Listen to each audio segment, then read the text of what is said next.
بسم الله الرحمن الرحيم شهر رمضان الذي أنزل فيه القرآن هدى للناس وبينات من الهدى والفرقان குறித்த செய்திகளை பார்த்தோம். அதில் இன்னைக்கு ஒரு சகோதரர் குறித்த செய்திகளை பார்த்தோம். அதில் இன்னைக்கு ஒரு சகோதரர் வந்து ஒரு கேள்வி கேட்டாங்க. நீண்ட நெடிய காலமாக அவருடைய வாழ்க்கையில் சிரமம்னு சொல்கிறதுக்கு ஒன்றுமே இல்லாமல் அல்லாஹ் ரொம்ப பரக்கத்தா செல்வத்தில், குடும்ப வாழ்க்கையில், பிள்ளைகள் விஷயத்தில் எல்லாமே ரொம்ப மகிழ்ச்சியாக, ரொம்ப சிறப்பாக அப்படி தான் போய்கிட்டு இருக்குது. அதில் சொல்லிக்கொள்கிற வகையில் எந்த நிகழ்வுகளுமே பெருசாக எங்களுக்கு சிரமங்கள் ஏற்படலை. ஆனால் நல்ல முறையில் போய்கிட்டு இருந்தது. இப்போ திடீர்னு ஓராண்டு காலமாக அப்படியே எல்லாத்தையும் தலைகீழாக புரட்டி போட்ட மாதிரி ஒட்டு மொத்தமாக எல்லா பக்கமும் அடியாக இருக்குது. ஏதோ இந்த பக்கம் ஒரு துன்பம், அந்த பக்கம் ஏதோ ஒன்றுனா எல்லாம் திருந்துறக்காண்டி, நினைவுபடுத்துறக்காண்டி ஏதோ தர்றான்னு பார்க்கலாம். பொருளாதார ரீதியாக பார்த்தா அதில் நாங்கள் ஒரு பெரிய குடும்ப ரீதியாக பெரிய பின்னடைவை சந்திச்சிட்டோம். குடும்ப ரீதியாக பார்த்தா மனைவி கணவருக்கு மத்தியில் சிக்கல் வந்து எங்களுக்கு இடையில் ஒரு பெரிய பிணக்கு உண்டாகி அதை தீக்கிறதுக்கு ஜமாத்தா பள்ளியாசலாம் ஏறி அலைஞ்சிக்கிட்டு இருக்கிறோம். அதுக்கிடையில் பிள்ளைங்களுக்கும் எனக்கும் மத்தியில் சங்கடம் உண்டாகி அவங்களும் எங்களை விட்டு விலகி நிற்கிற 3 பேரும் 3 துருவமாக பிரிஞ்சு போன அந்த மாதிரி ஒரு சூழல் உண்டாயிடுச்சு. அதோடு சேர்த்து குடும்பத்தில் நோய் நொடிகள் அப்படின்னு எடுத்துக்கிட்டு ஆஸ்பத்திரிக்கு போயிட்டு அதுக்கு செலவு பண்ணி உடம்பு ஆரோக்கியத்தை பாதுகாக்கிற வேலை, இப்படி பல வகைகளில் நாங்கள் சோதனையால் சூழப்பட்டிருக்கிறோம். ஏற்கனவே நல்லா தானே இருந்தோம். குடும்ப ரீதியாகவும் பிரச்சனை இல்லை, பிள்ளைகள் வெளியில் பிரச்சனை இல்லை, ஆரோக்கியத்தில் பிரச்சனை இல்லை, இந்த மாதிரி பொருளாதாரத்தில் சிக்கல் இல்லை, அப்படிலாம் ஒரு தன்னிறைவோடு இருந்தோம். இப்படி எல்லாமே தலைகீழாக புரண்டு போய் கிடக்குது, அதுக்கு என்னவா இருக்கும் காரணம் அப்படின்னு வந்து ஒரு கேள்வியை கேட்டாங்க. நேற்று நாம் சொன்ன அதே பதில் தான். நமக்கு வந்து சிந்தித்து பார்க்குற நேரத்தில் சில நேரங்களில் நாம் என்ன தவறு செய்தோம், இவ்வளவு பெரிய அளவுக்கு எல்லாம் நம்மளை சோதிக்கிறதுக்கு நம்ம அப்படி பெருசாக என்ன பண்ணிட்டோம் அப்படி நமக்கு ஒரு கேள்வி எழலாம். ஆனால் நம்மளால் கரெக்டாக அதை அனலைஸ் 100% கண்டறிய முடியாது. சில நேரங்களில் கண்டறிய முடியும், பல நேரங்களில் நம்ம இந்த சமூக வாழ்க்கையில் கலந்து பழகி நிறைய தவறுகள் நமக்கு தவறாகவே புறப்படுறதே இல்லை. அப்படியே நம்ம கடந்து போய்கிட்டே இருப்போம். அது தவறு நம்ம கவனத்துக்கே வர்றதில்லை. அப்போ அந்த மாதிரியான தவறுகள்ல இருந்தெல்லாம் நம்ம பாதுகாப்பு பெறவும், மன்னிப்பை பெறவும், அல்லாஹ்வுடைய நெருக்கத்தை பெறவும் அல்லாஹ் நாம் அறியாத விதத்தில் கூட அல்லாஹ் நமக்கு செய்வான். ஆனால் அல்லாஹ் உத்தரவாதமாக ஒரு செய்தியை சொல்கிறான். அதை மட்டும் நாம் இதில் தெளிவாக ஒரு நம்பிக்கை வைக்கணும். என்ன சொல்கிறான் அப்படின்னா, ذَلِكَ بِأَنَّ اللَّهَ لَمْ يَكُنْ مُغَيِّرًا نِعْمَةً أَنْعَمَهَا عَلَى قَوْمٍ حَتَّى يُغَيِّرُوا مَا بِأَنفُسِهِمْ. அல்லாஹ் ரப்புல் ஆலமீன் ஒரு சமூகத்திற்கு அவன் கொடுத்து கொண்டிருக்கிற அருளை மாற்றக்கூடியவனாக இல்லை. ஒரு சாராருக்கு அவன் கொடுத்துக்கிட்டு இருக்கிற அருள், கிருபைகள், உதவிகள் எல்லாத்தையும் அல்லாஹ் கொடுத்துக்கிட்டே இருப்பான். அல்லாஹ் டக்குன்னு அதை மாற்ற மாட்டான். ஹத்தா யுகையிரும் மாபி அன்ஃபுஸிஹிம், அவர்கள் தங்களை மாற்றிக்கொண்டாலே தவிர அல்லாஹ் அவர்களுக்கு செய்து கொண்டிருக்கிற அருளை மாற்ற மாட்டான். அவன் அல்லாஹ் நமக்கு ஏற்கனவே நிறைய செல்வத்தை தந்து நல்ல தன்னிறைவோடு வாழ வச்சான், குடும்பத்தில் நல்ல மகிழ்ச்சியை தந்தான், பிள்ளைங்களுக்கும் பெற்றோர்களுக்கும் மத்தியில் நல்ல உறவை தந்தான், உடம்பு ஆரோக்கியத்தில் ஒரு நல்ல ஆரோக்கியமான வாழ்க்கையை தந்தான். எல்லாம் தந்த ரப்புல் ஆலமீன் அந்த அருள்ல நியாமத்துக்களை மாற்றிக்கொள்கிறான். அப்படின்னா அந்த மாற்றத்தின் பின்னால ஏதோ ஒரு சிக்கல் இருக்குது. நீ உன்னை மாத்திக்காத வரைக்கும் அல்லாஹ் மாற்ற மாட்டான். அல்லாஹ் ரப்புல் ஆலமீன் நமக்கு உத்தரவாதம் தர்றான். இதுக்கு ஒரு உதாரணம் கூட குர்ஆன்ல சொல்லி காட்டுறான். வலரபல்லாஹு மஸலன் கரியத்தன், ஒரு ஊரை அல்லாஹ் உங்களுக்கு உதாரணமாக சொல்லுகிறான். வலரபல்லாஹு மஸலன் கரியத்தன் காலத் ஆமினத்தன் முத்துமையின்னத்தன். அந்த ஊர் எப்படி இருந்துச்சுன்னு கேட்டா நிம்மதியா இருந்துச்சு, அமைதியா இருந்துச்சு, ஒரு பிரச்சனையும் இல்லை. குர்ஆன்ல அல்லாஹ் சொல்லக்கூடிய ஒரு ஊமை இது. காலத் ஆமினத்தன் முத்துமையின்னத்தன், அமைதியா இருந்துச்சு, நிம்மதியா இருந்துச்சு. யஅ்திஹா ரிஸ்குஹா ரகதம் மின் குல்லி மக்கானின், அந்த ஊருக்கு தேவைப்படக்கூடிய எல்லா வகையான ரிஸ்கும் எல்லா புறங்களில் இருந்தும் வந்தது.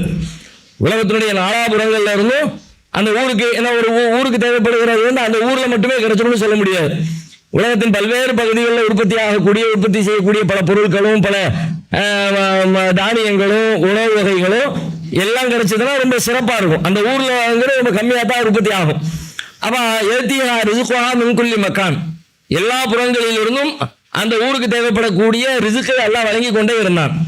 ஃபகஃபரத் பிஅன்ஹுமில்லாஹ், அவர்கள் அல்லாஹ்வுடைய அருளுக்கு, நியாமத்துக்கு நன்றி மறந்தார்கள். ஃபகஃபரத் பிஅன்ஹுமில்லாஹ், அவர்கள் அல்லாஹ்வுடைய இந்த அருளுக்கு நன்றி மறந்தார்கள். இவ்வளவு செய்யப்படுகிறது, அவன் கணக்கில் எடுத்துக்கவே இல்லை. இவ்வளவு தூரம் அருள் வந்து சேர வருதுன்னு சொன்ன உடனே அந்த சேர்ந்திருக்கிற அருளுக்கெல்லாம் நன்றி செலுத்துறதா இருக்கணும்ல. ஆனா எதையுமே அவன் கவனத்திலே எடுக்கல. இப்ப நம்மகிட்ட பாருங்க, கிட்டத்தட்ட நம்ம எல்லாருமே இந்த ஸ்டேஜில் இருக்கிறோம்.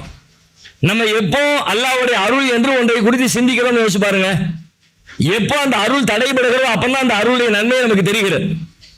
உடம்பு நடந்துகிட்டே இருக்கிறோம், நடக்க முடியாம போயிடுச்சு அப்படின்னு உடனே அப்பா நடக்க முடியலையா, எவ்வளவு பெரிய சிரமமாயிடுச்சு, அல்லாஹ் ஏதாவது உதவி செய்ய மாட்டானா, அல்லாஹ் அருள் புரிய மாட்டானா, அல்லாஹ் இந்த துன்பத்திலிருந்து நம்ம நீக்கிற மாட்டானா அப்படின்னு அல்லாஹ்விடத்துல கெஞ்சுறது எப்ப நடக்குது? எப்ப அருளா தெரியும். நடந்து கொண்டிருப்பது அருள் என்கிற அந்த உண்மை எப்போ புரியுதுன்னு கேட்டா நடக்க முடியாம போகும்போதும். கை விரல்கள் பிடிச்சு கொண்டிருக்கிற இந்த விரல்கள் திடீர்னு பிடிக்க முடியாம போகும்போது, பிடிக்க முடியாம போற எவ்வளவு பெரிய சிரமம். அப்ப பிடிச்சுக்கிட்டு இருக்க எவ்வளவு பெரிய அருள். பிடிக்க முடியாம போறது சிரமம், பிடிச்சுக்கிட்டு இருக்க எவ்வளவு பெரிய அருள். அப்ப இவ்வளவு பெரிய அருள் அல்லாஹ் தந்தானே, தந்துகிட்டு இருக்கிற டைத்துல என்ன செஞ்ச? இப்ப அதை நிப்பாட்டின உடனே குய்ய முறைகள் கத்துற, அழுகுற, புலம்புற, ஐயோ அப்படி ஆயிடுச்சு இப்படி ஆயிடுச்சுங்கிற. அப்ப இவ்வளவு தந்தானப்பா, தந்ததுக்கு நீ என்ன செஞ்ச? ஏதாவது செய்யணும்ல, நன்றியோடு இருக்கணும்ல. அந்த நன்றி உனக்கு இல்லையே. இப்ப அந்த ஊருக்காரங்களுக்கு அல்லாஹ் அப்படிதான் சொல்றான், அன்னவும் இல்ல. வேற என்ன செஞ்சாங்கன்னு அல்லாஹ் சொல்லலாம். அவங்களுக்கு அல்லாஹ் செஞ்ச அருளுக்கு அவங்க நன்றி இல்லாம நடந்துக்கிட்டாங்க. நன்றி கேட்ட தரமா நடந்தாங்க. இப்ப நம்ம நன்றி கேட்ட தரமா எல்லா வகையிலும் இருக்கிறோம். நமக்கு கொடுத்திருக்கிற ஒவ்வொரு நேரமும் நீங்க சிந்திச்சு பாருங்க. இன்றைக்கு காலையிலிருந்து மாலை வரை வேணாம், இப்போ ஒரு 2 மணி நேரம் எடுத்துக்கங்க, ஒரு 1 மணி நேரம் எடுத்துக்கங்க. இந்த 1 மணி நேரம் 2 மணி நேரம் இடைவெளியில நாம எவ்வளவு இறைவனின் அருளை சுவைத்திருக்கிறோம், அனுபவித்திருக்கிறோம். அந்த மாதிரி எந்த அருளுக்காவது இப்படி ஒரு அருளை கொடுத்தியாங்களா அப்படின்னு அதை நினைச்சு இந்த 2 மணி நேரத்துல ஒரு அருளுக்கு நாம நன்றி சொல்லி இருப்போமா? ஆனா இந்த 2 மணி நேரத்துல யோசிங்கன்னா அவ்வளவு சொல்லலாம். இப்ப நம்ம உட்கார்ந்துகிட்டு இருக்கிறோம், உட்கார்றது அருளா இல்லையா? பல பேருக்கு உட்கார முடியலையே, உட்காரவே முடியலையே, படுத்தே தான் கிடக்கணும், எந்திக்க முடியல, உட்கார முடியல. அப்ப அந்த வியாதியோட கம்பேர் பண்ணி உட்கார்ந்துகிட்டு எவ்வளவு பெரிய அருள் எல்லாம் உட்கார வச்சிருக்காங்க. நல்ல முறையில் மூச்சு விட முடியல, ஆக்சிஜன் தூக்கி வந்து ஆஸ்பத்திரியில் போட்டு வச்சிருக்காங்க, மூச்சு விட்டுக்கிட்டு இருக்கிறோமே. டீயை கொடுக்காங்க, டீயை தூக்கி வாயில வச்சு குடிக்கிறோமே. டீயை குடிக்கிற நேரத்தில் அந்த டீ உள்ள போகுது, அவருடைய சுவையை உணர்றோமே, அது உள்ள இறங்குது. இது ஒண்ணுக்குள்ளே ஒரு அருள் இருக்குதா இல்லையா? சுவை உணரல அப்படின்னா அதுக்காக வேண்டி போய் ஆஸ்பத்திரியில் கிடக்குறாங்களே. சரிங்க, வந்த உடனே சிறுநீர் கழிக்க வேண்டிய தேவை வந்துச்சு, போய் சிறுநீர் கழிச்சிட்டு வந்தோமே, ஃப்ரீயா போயிடுச்சு. போறது எவ்வளவு பெரிய அருள், போகாம உள்ள உட்கார்ந்துக்கிட்டு இருந்தா எவ்வளவு பெரிய சிக்கல். அதுக்காக வேண்டி ஒவ்வொரு மனுஷன் எவ்வளவு பாடுபட்டு இருக்கிறான். மலம் கழிக்க முடியல, காலையில் ஆனோட மலம் சிக்கலாயிடுச்சு அப்படின்னு சொன்னா மலச்சிக்கல்னால பெரிய ப்ராப்ளம் வருது, எல்லா நோய் அதுக்குள்ளதான் வருது அப்படின்னு சொல்லிட்டு மருத்துவரை தேடி ஓடிக்கிட்டு இருக்கிறாங்களே. நாம மலத்தை ரொம்ப ஒண்ணுமே இல்லை, ஃப்ரீயா போனோம், உட்கார்ந்தோம், எல்லாம் ராகத்தான் வெளியாக்கி கொண்டு வந்துட்டான், நாம வெளியே வந்துட்டோமே. அது குறித்து சிந்திச்சோமா? ஒரு தண்ணியை கையில எடுத்தோம், கையில எடுக்கிறது கையை உதவி செஞ்சுச்சே, இந்த கை வளைஞ்சிச்சே, கை ஆற்றல் பெற்றுச்சே, இதெல்லாம் எப்படி நடந்தது? அந்த தண்ணியை தூக்கி கொண்டு வந்து முகத்துல கழுவுனமே, வாயை கொப்பளிச்சமே, காலை கழுவுனமே. அந்த தண்ணீர் என்பது எவ்வளவு பெரிய அருள். தண்ணியை குடிச்சமே, சாப்பிட்டமே, உட்கார்ந்தமே, ஏசியை போட்டமே. நம்ம பெரும்பாலும் இந்த பருப்பொருட்களை பற்றிய நியமத்துகளை மட்டுமே கணக்கில் எடுத்துக்கொண்டே இருக்கிறோம். சிக்கல் என்ன கேட்டா, நாம நியமத்துன்னு பெரும்பாலும் நம்முடைய கவனத்தில் என்ன தெரியுமா? கார் இருந்தா நியமத்து, வீடு இருந்தா நியமத்து, ஏசி இருந்தா நியமத்து, பெரிய பதவி இருந்தா நியமத்து, நிறைய காசு பணம் இருந்தா நியமத்து. அதை தாண்டி ஒருத்தர் சும்மா இருந்தாலும் அவன்கிட்ட லட்ச நியமத்து இருக்குதே. அவனுடைய விரல் மூட்டுக்கு அசைகிறது ஒரு பெரிய நியமத்து இல்லையா? கையை தூக்குறல, அல்லாஹ்வுடைய ஆற்றலும் அல்லாஹ்வுடைய அனுமதியும் அல்லாஹ்வுடைய உதவியும் இல்லாமல் என் கை இப்படி உயர முடியுமா? இப்ப இந்த ஒரு 1 மணி நேரம், அரை மணி நேரம், 5 நிமிஷம், இந்த 5 நிமிஷத்துல அல்லாஹ்வுடைய அவ்வளவு அருளை நாம சந்திச்சுக்கிட்டு இருக்கிறோமே, இதுக்கெல்லாம் நாம அல்லாஹ்வுக்கு நன்றி செலுத்துறோமா? அப்ப நமக்கு தெரிய மாட்டேங்குது. பாத்தீங்களா, நம்ம என்ன மிஸ்டேக் பண்றோம்? நம்ம இதெல்லாம் நம்ம தப்பு பட்டியலே வைக்கல, நம்ம இதையெல்லாம் பிழைங்கிற பட்டியலே வைக்கல. ஆனா அங்க அல்லாஹ் என்ன சொல்றான்? அல்லாஹ் எல்லாத்தையும் கொடுத்தான். காலத்தை ஆமினத்தை முத்துமை இன்னத்தன் நிம்மதியா இருந்துச்சு, அமைதியா இருந்துச்சு, எல்லா இடங்கள்ல இருந்து ரிஸ்க் வந்துச்சு. கஃபரத்துபி அன்னஹும் இல்லா, அல்லாஹ்வுடைய அருளுக்கு நன்றி செலுத்த மறந்தாங்க. ஃபஅலாகஹல்லாஹு லிபாஸல் ஜூஇ வல் ஹௌஃபி பிமா கானூ யஸ்னஊன், அவர்கள் நன்றி செலுத்த மறந்த நன்றி கொண்டதின் காரணமாக அவர்களுக்கு பசி என்கிற ஆடையையும் பயம் என்கிற ஆடையையும் அல்லாஹ் ரப்பல் ஆலமீன் அணிவித்தான். லிபாஸல் ஜூஇ வல் ஹௌஃப், பசி, சாப்பாடு எல்லா பக்கமும் வந்துச்சு, இப்ப சாப்பிடுறதுக்கு ஒண்ணுமே இல்லை. வல் ஹௌஃப், நிம்மதியா இருந்தாலும் இப்ப உயிரை கையில பிடிச்சிக்கிட்டே இருக்கான். எப்ப எவன் வருவான்னு தெரியலையே, எப்ப கேச போடுவான்னு தெரியலையே, எப்ப தூக்கி உள்ள போடுவான்னு தெரியலையே, எப்ப துப்பாக்கி சுடுவான்னு தெரியலையே, எப்ப முன்னு வைப்பான்னு தெரியலையே, எப்ப ஆளை காலி பண்ணுவான்னு தெரியலையே அப்படின்னு போட்டு முழிக்கிறோம்ல. அப்ப நாம இயல்பாக அல்லாஹ்வுக்கு நன்றி செலுத்தக்கூடிய மறைக்கிற பொழுது அது அல்லாஹ்விடமிருந்து ஆட வந்துகிட்டே இருக்கும். அல்லாஹ் சொல்றான், இன்னல் இன்சான லி ரப்பிஹி லகனூத். அந்த சூறாவை ஒரு முறை படிச்சு பார்க்கணும் குர்ஆன்ல. அந்த குதிரைகளை பற்றிய பண்புகளை எல்லாம் சொல்லிட்டே வருமா. வல் ஆதியாத்தி லபஹா ஃபல் மூரியாத்தி கத்ஹா ஃபல் முகீராத்தி சுப்ஹா ஃபஅஸ்ர்ன பிஹி நக்ஹா ஃபவஸத்ன பிஹி ஜம்ஹா. ஒரு குதிரையை பற்றியான வர்ணனைகள். அந்த குதிரை எப்படி வருது, அது எதிரிகளின் கூட்டத்துக்குள்ள பாஞ்சு போகுது, அப்படி புழுதி பறக்குது, அப்படி நெருப்பு தெரிக்கிற அளவிற்கு ஓடுது, அப்படியெல்லாம் ஒரு எஜமானனுக்கு அவ்வளவு பெரிய உதவிகளை செஞ்சு கொடுக்குது. ஆனா அந்த குதிரைக்கு அந்த எஜமானன் செய்யக்கூடிய உதவிகள் என்ன, ஒன்றும் பெருசா கிடையாது. ரொம்ப அற்பமா கொஞ்சம் சாப்பாடு கொடுக்குறான், தண்ணி வைக்கிறான், பராமரிக்கிறான். இந்த மிக குறைந்த காரியத்திற்கு அது ஆற்றுகிற உதவி, பிரதிபலன், கைமாறு ரொம்ப பெருசா இருக்கிறது. சொல்லிட்டு இதையெல்லாம் சொல்லிட்டு இந்த குதிரையின் பண்புகளை சொல்லிட்டு, இன்னல் இன்சான ரப்பிஹி லகனூத், மனிதன் தன்னை படைத்த இறைவனுக்கு நன்றி கெட்டவனாக இருக்கிறான். அந்த குதிரைக்கு நன்றி இருக்குதுப்பா, மனுஷன் உனக்கு நன்றி இல்லையே. அப்ப நன்றியை நாம தவற விடுவது கூட, நன்றி சொல்லுவதை தாமதப்படுத்துவது கூட, நன்றி செலுத்தாமல் இருப்பது கூட அல்லாஹ்விடமிருந்து நமக்கு சமிக்கைகள் வருவதற்கு, துன்பங்கள் துயரங்கள் வருவதற்கு அது கூட ஒரு காரணமாக அமைந்திருக்கிறது என்று திருமறை குர்ஆன் நமக்கு சுட்டிக்காட்டுவதை பார்க்கிறோம். ஆகையினால நாம பாவங்களை விட்டு விலகுவது என்பது மிக முக்கியமான, அது குறித்து சிந்திப்போம், அதிலிருந்து விலகுவோம், அல்லாஹ்விடத்துல சரணடைவோம், அல்லாஹ்விடத்துல மன்னிப்பு கேட்போம். இனிமே நான் அந்த பக்கம் திரும்பி படுக்கவே மாட்டேன் அல்லாஹ், அந்த பக்கம் நான் தலை வச்சே படுக்க மாட்டேன் அல்லாஹ் அப்படின்னு அல்லாஹ்விடத்துல உத்தரவாதம் கொடுப்போம். நல்லவர்களாக நம்மை மாற்றிக்கொள்ள முயற்சி எடுப்போம். அதன் வழியாக அல்லாஹ்வின் பேர் அருளை நாம் அனுபவிக்க ஆரம்பிக்கலாம். சரி, இப்ப பாவம் செய்யக்கூடாது, பாவங்களால் துன்பம் வருகிறது, பாவம் செய்யக்கூடாது அப்படின்னு சொன்னா பாவம் ஏன் செய்கிறோம்? பாவம் செய்யக்கூடாது, ஓகே, செய்யக்கூடாதுன்னு சொன்னோன்னு செய்யாம இருந்துருவோமா? பாவம் செய்யக்கூடாது, துன்பத்துக்கு தான் காரணம். அப்ப நம்ம பாவம் செய்யக்கூடாது, தீமை செய்யக்கூடாது, தவறுகளில் ஈடுபடக்கூடாது. ஓகே, தவறுகளில் ஈடுபடக்கூடாது அப்படின்னு சொன்ன உடனே, அது தெரிஞ்சுக்கிட்ட உடனே டக்குன்னு தவறுகள் இருந்தாலும் விடுவிட்டு எல்லாமே அவளியாக வருமா டக்குன்னு?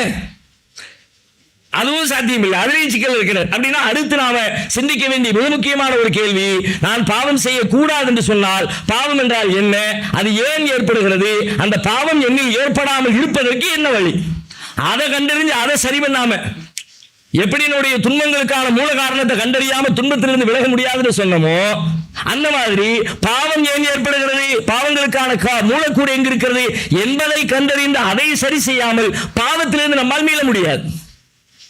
சரி, பாவத்திற்கான காரணங்கள், மூலக்கூறுகள் என்ன என்று நாம் சிந்தித்து பார்த்தால் பல காரணங்கள் இருக்கிறது. அதில் மிக முக்கியமான ஒரு காரணம், படைத்தவனை பற்றிய அறிவில் நமக்கு குறைபாடு ஏற்படுவது பாவங்களுக்கான முக்கியமான காரணம்.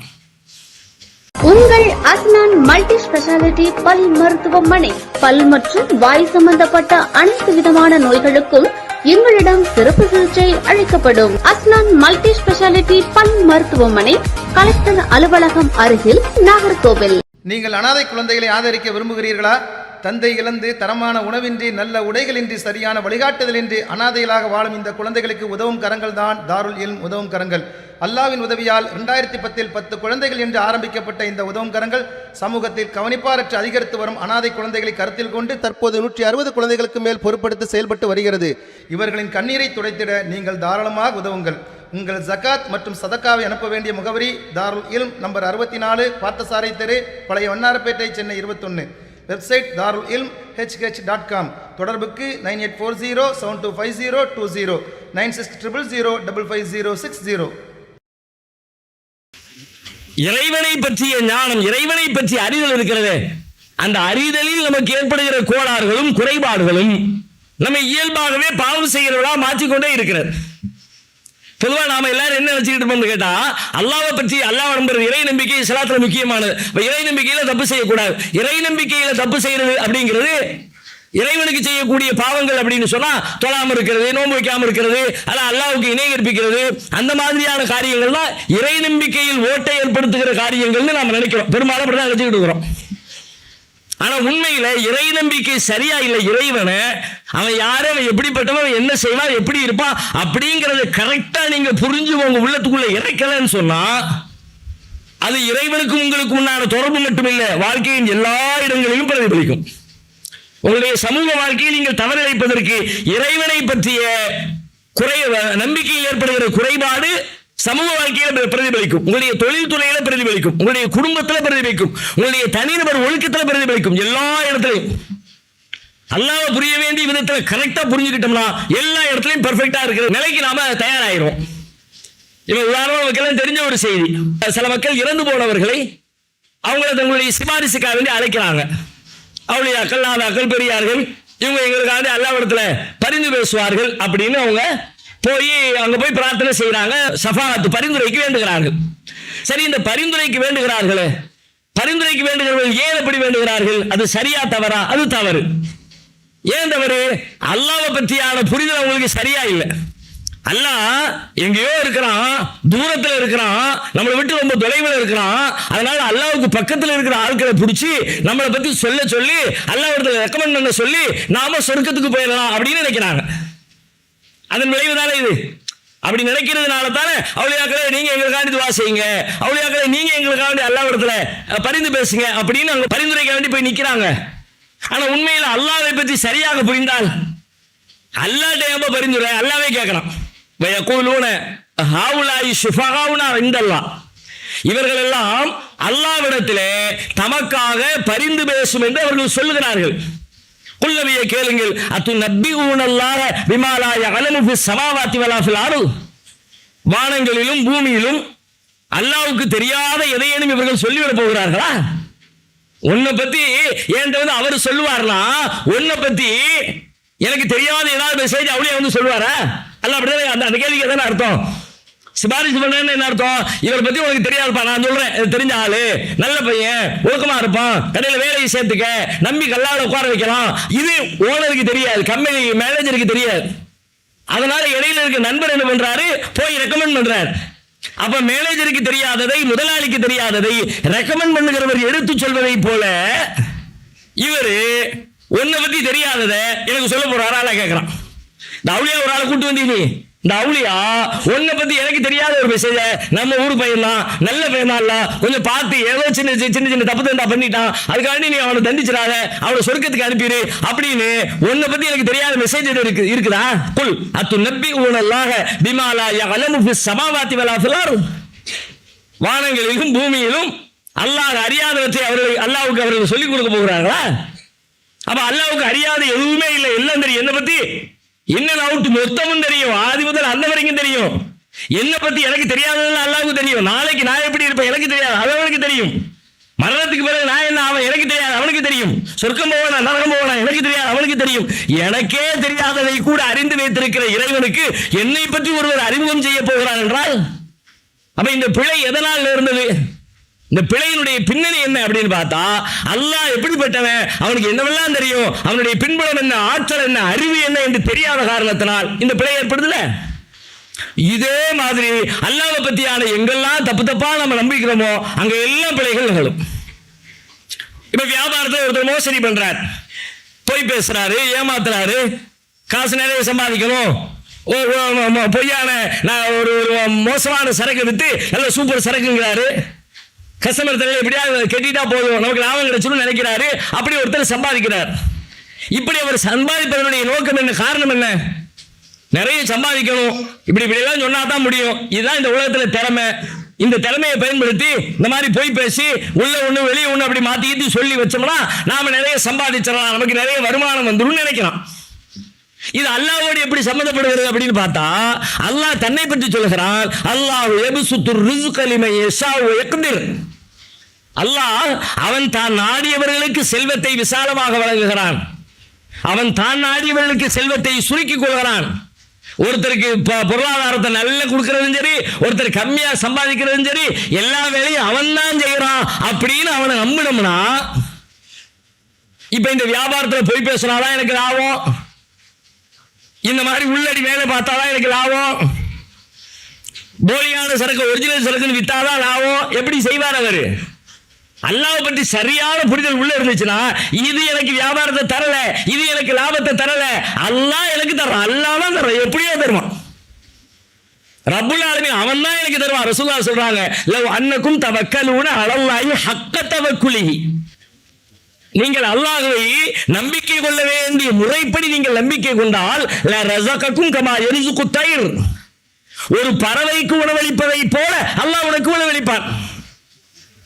எப்படி பறவைக்கு உணவளிக்கிறார்? காலையில் வெறும் வயிற்றோடு செல்கிறது, மாலையில் வயிறு நிரம்பி திரும்புகிறது. அதுபோல எந்த ஏற்பாடும் இல்லை, எந்த வாய்ப்பு வசதியும் இல்லை, எந்த திட்டமிடுதலும் இல்லை. ஆனாலும் காலியா போனது தேவை நிறைவேறி வீட்டுக்கு கூட்டுக்கு வர்றது மாதிரி நீ ஒண்ணுமே இல்லாம எம்டிஆர் தான் சரி, அல்லாஹ்வை நம்பு, அல்லாஹ் உனக்கு தருவான். இப்ப இந்த நம்பிக்கை இருந்துச்சுன்னா போய் வருமா?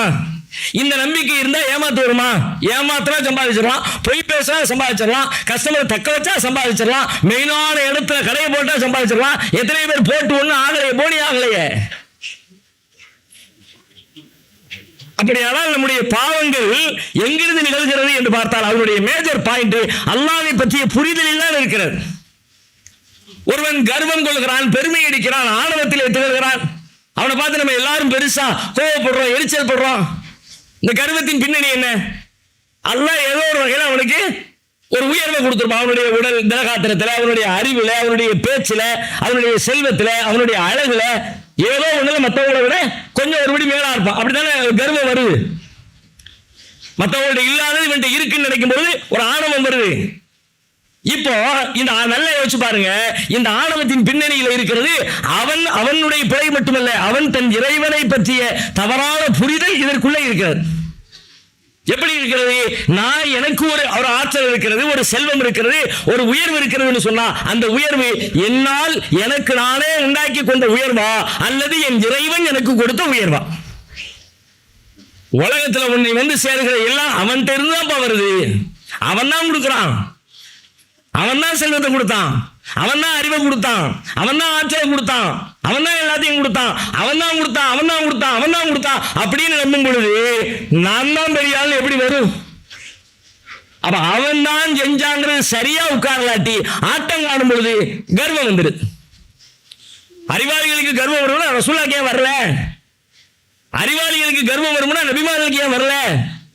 அந்த அறிவு சரியா இருந்துச்சு. என்ன அறிவுனா, என்கிட்ட என்னப்பா இருக்குது, பெரிய புகழ்ச்சிதான். இந்த புகழ்ச்சியை நான் எங்க செஞ்சேன்? அல்லாஹ் செஞ்சான்.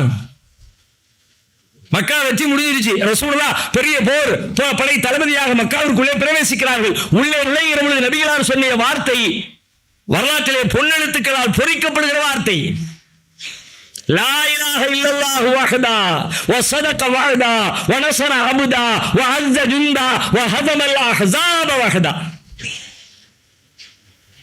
வணக்கத்திற்குரியவன் அல்லாஹ்வை தவிர வேறு யாரும் இல்லை. வஸதக வஅதா, அவன் கொடுத்த வாக்குறுதியை அவன் உண்மைப்படுத்தி இருக்கிறான். நான் ஜெயிச்சிட்டேன்னு சொல்லல. அவன் சொன்னா ஒரு நாள் நபியே உங்களை மக்காவுக்கு திரும்ப அனுப்புவோம், நீங்க பெரிய வெற்றி பெறக்கூடிய ஆளா மாறுவீங்கன்னு சொல்லி இருந்தான். இப்ப ரசூலுல்லாஹ் சொல்றாங்க, நான் என்னப்பா வஸதக வஅதா, அவன் கொடுத்த வாக்கை அவன் உண்மைப்படுத்தி இருக்கிறான். வனஸர அப்தா, அவனது அடிமைக்கு அவன் உதவி செய்திருக்கிறான். வஅஸ்ஸ ஜுந்தா, அவனது படைக்கு அவன் கண்ணியம் கொடுத்திருக்கிறான்.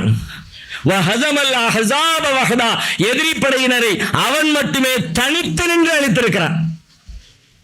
கடைசி வார்த்தை கேளுங்க. நம்ம என்ன சொல்லலாம்? நம்ம படம் நம்ம போய் அடிச்சு கால் துவம்சம் பண்ணிட்டோம்ல. ரசூலுல்லாஹ்வுடைய வாயிலிருந்து என்ன வருது? வஹதமல் அஹ்ஸாப வஹதா, எதிரி படையினரை அவன் மட்டுமே தனித்து நின்று அழித்திருக்கிறான்.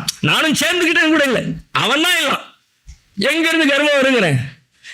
அவனை பற்றி புரிய வேண்டியது புரிந்தால் கர்வத்துக்கு வேலை இல்லை, பொறாமைக்கு வேலை இல்லை, காழ்ப்புணர்ச்சிக்கு வேலை இல்லை, துரோகத்துக்கு வேலை இல்லை.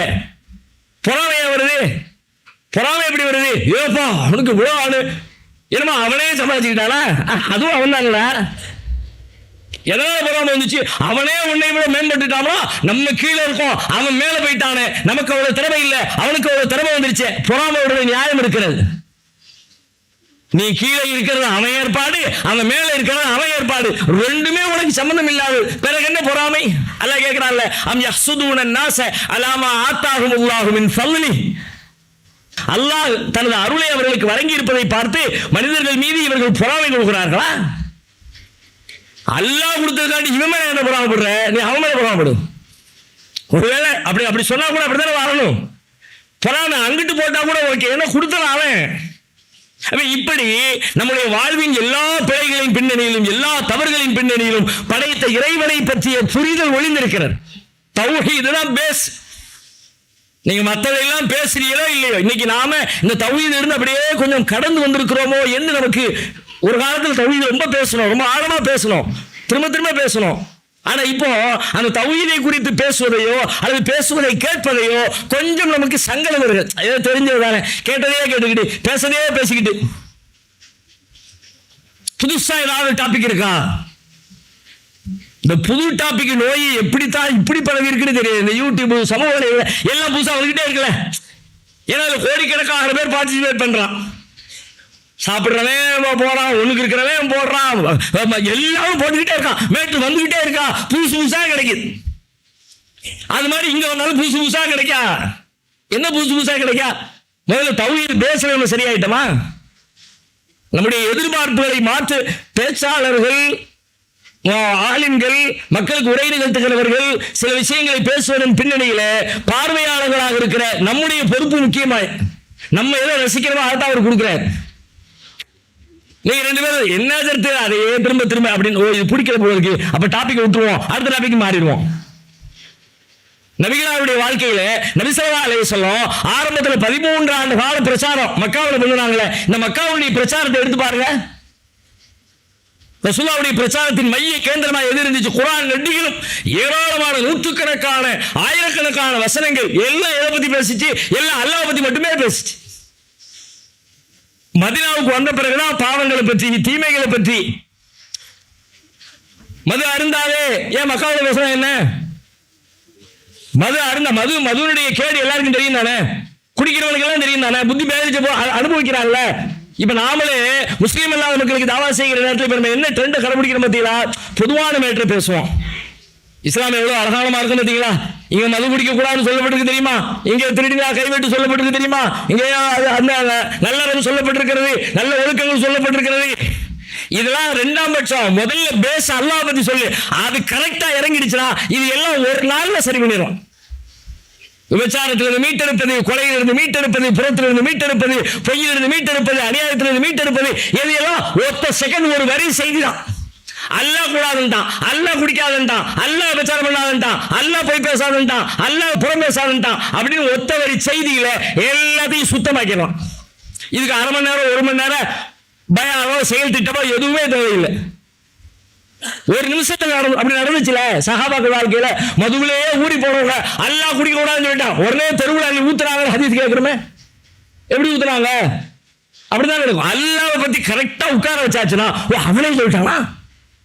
பிறகு என்ன பாருக்கு, மாத்திரை என்ன இருக்கு? எத்தனையோ இந்த மாதிரி ஒழுக்கம் சார்ந்த செய்திகள் இருந்துச்சு ரசூலுல்லாஹ் காலத்துல. எதையும் ரசூலுல்லாஹ் ஆரம்பத்தில் டச் பண்ணவே இல்லை. அவங்க ஃபுல் கான்சென்ட்ரேஷன் எது இருந்துச்சுன்னு கேட்டா, முழுக்க முழுக்க அல்லாஹ்வை அறிமுகப்படுத்துவது, அவனுடைய பண்புகளை, அவனது ஆற்றலை, அவனது சிந்தனையை, அவனது திறமையை, அவனது நிர்வாகத்தை, அவன் யார், அவன் எப்படிப்பட்ட ரப்பு, அவன் எப்படிப்பட்ட இலாஹ் என்பதை உலகத்திற்கு சொல்லிக் கொடுப்பது. இதுதான் 13 வருஷம் திரும்ப திரும்ப திரும்ப குர்ஆன் நெடுகிலும் பாருங்கள். அவன் அவன் அவன் அவன் அவன் தான் வானத்தை படைத்தான், அவன் தான் பூமியை படைத்தான், அவன் தான் உங்களை படைத்தான், அவனே சிரிக்க வைக்கிறான், அவனே ஆட வைக்கிறான், அவனே நோய் தருகிறான், அவனே நிவாரணம் தருகிறான். நபிமாருடைய வரலாறு எல்லாம் அப்படிதான் பேசு. ويطعمني ويسقين وإذا مرضت فهو يشفين وأنه هو أضحك وأبكى وأنه هو أمات وأحيا وأنه خلق الزوجين الذكر والأنثى. அவன் தான் சிரிக்க வைக்கிறான், அவன் தான் அழ வைக்கிறான், அவன் தான் உயிரை கொடுக்குறான், அவன் தான் மௌத்தை கொடுக்குறான், அவன் தான் சாப்பாடு கொடுக்குறான், அவன் தான் தண்ணியை கொடுக்குறான், அவன் தான் நிவாரணத்தை கொடுக்குறான். எல்லாம் அவன் தான் அவன் தான் அவன் தான் அவன் தான். இப்ப நம்ம அதான் தெரியுமே, தெரியல, வாய் சொல்லுது தெரியுமே, உள்ளத்துல இல்லை. திரும்ப திரும்ப கேட்டு கேட்டு சிந்திச்சு சிந்திச்சு உள்ள இறக்கி எல்லா நேரத்திலையும் அவன் அவன் அவன் அவங்கிறத நினைப்ப கொண்டு வந்துகிட்டே இருந்தோம்னா அதுக்கப்புறம் பாவங்கள் ரொம்ப ஈஸியா நம்ம விட்டு விடும். உட்கார்ந்து இருக்கிறோம், அவன் தான் உட்கார வச்சான். அல்லாவுக்கே எல்லா புகழும். உட்கார்ற நேரத்தில் அல்லாவுக்கு ஒரு நன்றி போடுங்களேன், சொல்லுங்களேன். எதையெல்லாமோ சிந்திக்கிறோம், என்னெல்லாமோ யோசிக்கிறோம். ஒவ்வொரு நிகழ்வுகள் நடந்தே இருக்கிற தருணங்களையும் எழுகிற தருணத்தில் அல்ஹம்துலில்லாஹ் சொல்றதுக்கு 1000 செய்தி இருக்கிற. எத்தனை மூட்டுக்கள் வேலை செஞ்சா உட்கார்ந்து இருக்கிறது எந்திக்க முடியும்? குடிக்கிற தண்ணி உள்ள போய் இறங்கணுமே, உள்ளுக்குள்ள ரத்த நாளங்கள் எவ்வளவு ரத்தம் எங்க இருந்து ஓடி பாஞ்சு சீர வச்சு உள்ளுக்குள்ள போய் எல்லா வேலைகளையும் பார்த்து சிறுநீருக்கு உணவை சேர்க்க முடியும்? அவன் தான் குடிக்க வச்சான், அவன் தான் சிரிக்க வச்சான், அவன் தான் எல்லாம் செஞ்சான். அப்படின்னு அவனை முன்னிறுத்தி முன்னிறுத்தி முன்னிறுத்தி அவனை பற்றிய விஷயங்களை உள்வாங்கி உள்ளத்துக்குள்ளே ஆழமாக எவ்வளவு தூரம் இறக்குகிறோமோ அவ்வளவு தூரம் நாம் மிக எளிதாக பாவத்திலிருந்து விடுபட முடியும். இன்னும் சில வழிகளை அல்லாஹ் ரப்பல் ஆலமீன் கற்றுத் தந்திருக்கிறான். இன்ஷா அல்லாஹ் வரக்கூடிய நாட்களில் தொடர்ந்து நாம் பார்க்கலாம். அஸ்ஸலாமு அலைக்கும் வரஹ்மத்துல்லாஹி வபரகாத்துஹு. அல்லாஹ்